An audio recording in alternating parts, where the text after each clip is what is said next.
Hello लाडक्या बहिणींनो आणि लाडक्या ताईंनो, मुख्यमंत्री माझी लाडकी बहीण योजना आणि त्याचा 23वा हप्ता म्हणजे मे महिन्याचा हप्ता कधी भेटतो, कोणाला भेटतो याची आतुरता, उत्सुकता आणि उत्कंठा तुम्हा सर्वांनाच लागलेली आहे. पण लाडक्या बहिणींनो, जी आर येऊन ऑलमोस्ट 5 दिवस झालेले आहे. 5 दिवस आणि तरी सुद्धा आपल्या अकाउंटला पैसे जमा झालेले नाही आहेत. तर मग आज सोमवार, आज आपल्या अकाउंटला पैसे जमा होणार का याबद्दलची अपडेट घेऊन मी तुमच्या समोर आलेला आहे. सोबतच सरकारने ITR ची जी अट ठेवलेली होती की त्यामुळे असंख्य लाडक्या बहिणी अपात्र ठरलेल्या आहेत, ही अट सरकारने मागे घ्यायला हवी. आणि त्याचबरोबर आज आपल्या अकाउंटला पैसे क्रेडिट होणार आहे. जेव्हा तुम्ही हा व्हिडिओ बघत असाल, जर सकाळी बघितला तर तुम्हाला पैसे भेटलेले नसेल, पण इव्हिनिंगच्या कालावधीमध्ये जेव्हा तुम्ही हा व्हिडिओ बघत असाल तर तेव्हा नक्कीच तुमच्या अकाउंटला पैसे जमा झाले असेल. तर लाडक्या बहिणींनो, जर तुम्ही इव्हिनिंगला बघितला तर तुम्ही नक्की कमेंट बॉक्समध्ये सांगा तुमच्या अकाउंटला पैसे क्रेडिट झाले की नाही. सोबतच लाडक्या बहिणींनो, तुम्हाला एक अत्यंत महत्वाची न्यूज द्यायची आहे आणि ती व्हिडिओच्या शेवटीला मी देणार आहे आणि ती तुमच्या सर्वांसाठी अत्यंत महत्वाची असणार आहे. तर चला तर मग आपण व्हिडिओला सुरुवात करूयात. बघा लाडक्या बहिणींनो, जर तुम्ही बघितलं असेल 10 जून रोजीच काय झालेलं आहे, मे महिन्याचा हप्ता म्हणजे 23वा हप्ता याचा GR प्रसिद्ध झाला होता आणि अजूनही आपल्या अकाउंटला पैसे क्रेडिट झालेले नाही आहे. आज आहे लाडक्या बहिणींनो 15 तारीख. आज आहे 15 तारीख आणि 10 तारखेलाच काय जी-आर प्रसिद्ध झाला.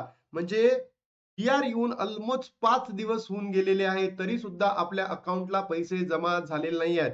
तर लाडक्या बहिणींनो, आज 15 दिनांक ना, आज तुमच्या अकाउंटला पैसे क्रेडिट होणार म्हणजे होणार.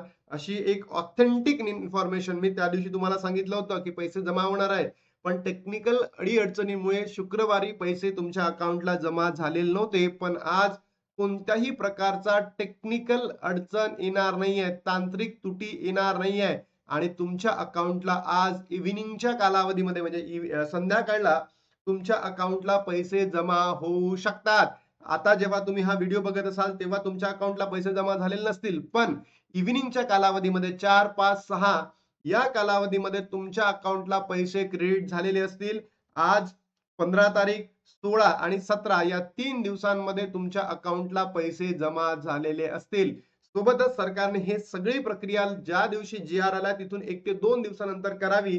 अन्यथा काय होतं, लाडक्या बहिणी वाट पाहत बसतात, कधी येतात, कधी येतात, कधी येतात. तर त्यांच्या मनामध्ये थोडासा असंतोष होऊ शकतो. तो असंतोष पुसून टाकण्यासाठी जी-आर आल्यानंतर 1 ते 2 दिवसामध्ये सरकारने वितरण सुरू करावे. सोबतच ITRच्या अटीमुळे असंख्य लाडक्या बहिणी काय झाल्या अपात्र ठरलेल्या आहेत. काही बहिणींनी लोन घेण्यासाठी काय भरलं होतं, ITR रिटर्न फाईल केला होता. काही बहिणींनी गाडी घेण्यासाठी म्हणजे कार घेण्यासाठी काय केलं होतं, ITR रिटर्न फाईल केला होता. तर त्याच्यामुळे काय झालं, असंख्य लाडक्या बहिणी अपात्र झालेल्या आहेत. मग असंच नाही ना, की ज्यांचं उत्पन्न 2.5 लाखापेक्षा जास्त आहे तेच ITR फाईल करू शकतात, असं नाहीये. कोणी ITR फाईल फाईल करू शकतो, की मागचे 3 वर्षाचा ITR फाईल जर केला आपण तर आपल्याला बिझनेस लोन मिळतं. काही बहिणींना बिझनेस लोन पाहिजे असेल म्हणून त्यांनी ITR रिटर्न फाईल केला असेल. पण ITR रिटर्न फाईल करणे याचा अर्थ त्या बहिणी अपात्र आहे असं होत नाही. त्यांचं इन्कम 2.5 लाखाच्या वरती आहे असं होत नाही. आता कोणाला शिकायचं असतं, कोणाला लोन घ्यायचं असतं, कोणाला शिक्षण घ्यायचं असतं, यासाठी कोणीतरी लोन काढत असतं. पण सरकारने या गोष्टीकडे लक्ष देऊन ही ITRची अट काय करायला पाहिजे, रद्द करायला पाहिजे. एवढीच लाडक्या बहिणींकडनं मागणी करतोय. आज लाडक्या बहिणींनो वितरण होणार का? येस, आज वितरण होणार.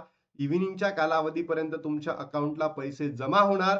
ITRची अट सरकारने रद्द करावी. हे सगळं मी तुम्हाला या व्हिडिओच्या माध्यमातून सांगितलंय. तुमच्या काही प्रतिक्रिया असतील नक्की कमेंट बॉक्समध्ये सांगा आणि लवकरात लवकर जी ई-केवायसी ची प्रक्रिया आहे, पुन्हा ई-केवायसी ची प्रक्रिया सुरू करून ज्याही बहिणी अपात्र ठरलेल्या आहेत त्यांना काय करावं, सरकारने पात्र करावं एवढी मागणी मी करतो. आता इथे थांबतो आणि भेटतो तुम्हाला नवीन व्हिडिओमध्ये. तोपर्यंत जय हिंद, जय महाराष्ट्र, जय श्रीराम.